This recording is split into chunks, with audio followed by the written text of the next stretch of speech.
But if you're not getting quarters, then you're good. The key is if you're seeing that team that is giving you that bracket quartered in and out combo coverage, that you have good routes to beat that. And anytime you're stacking somebody, okay, I'm going to get in a 3-by-1 set because I think this really helps the quarterback understand what side to work.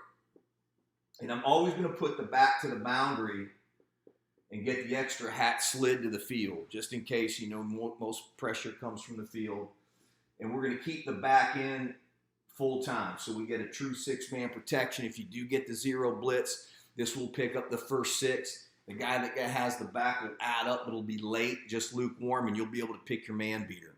But the reason why I like the 3-by-1 set is because when you're in this bracket coverage, and again, you got a B-gap linebacker, an A-gap linebacker, you got a nickel spur, and we're playing this bracket coverage.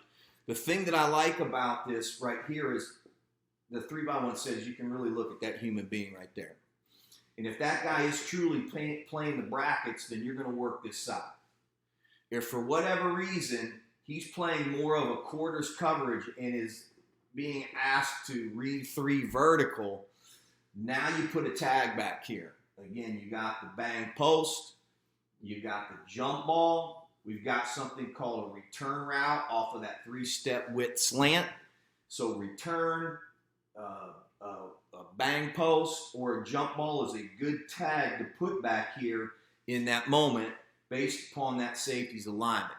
Let's say he is lined up back here. That's a pre-snap look that's off the board. And now what you're doing over here is you're building levels. Okay, whether you're putting a guy here and trying to get someone behind him, the key is that you get a high-low on the guy that's got the outside leverage.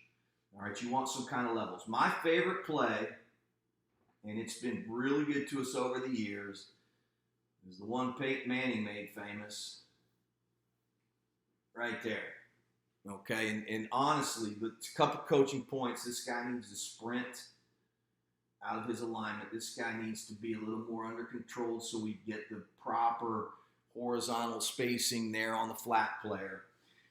The key is this human being right here. If he sinks, you're going to bang this throw right now, and he's going to walk in the end zone. If this football player stays down, you're going to be able to get it over the top. And the thing that I like off of this is you have this nice little double move that also creates this second level in here, giving you a 2-play combo where you've got one or the other. And if they're a bracket, it's tough to play both if they've seen them both on tape. Real easy out if you're wrong on the coverage. If it is the right coverage, real easy read for the quarterback.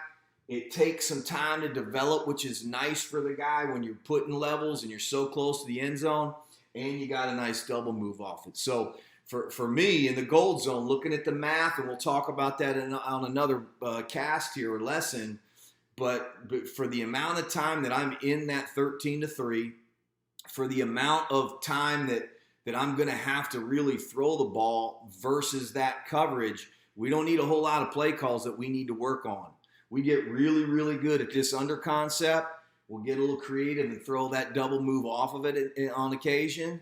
But it's a really easy concept that you can practice over and over. One that when your kids get into a situation, they know exactly what you're going to call. They've repped it for weeks and weeks and weeks and years and years and years. And ultimately you end up executing.